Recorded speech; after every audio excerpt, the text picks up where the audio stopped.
Samantala po mga kabrigada, naghain ngayong araw si sina Attorney Israel Torion at Attorney Jimmy Bontoc ng petisyon na naglalayong humiling sa nararapat na komite ng Senado na imbestigahan ng di umano'y irregularidad sa 2025 midterm elections.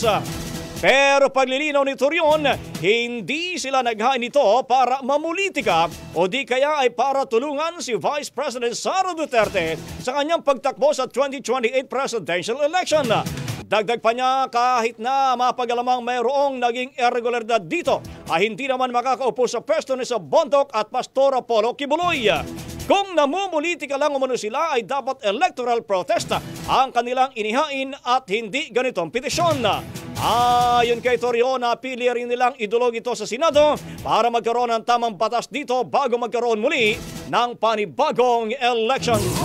Ang bahaging ito ay hatid sa atin ng Maxan Mangosteen Santon Coffee. Max Healthy, Max Sarap.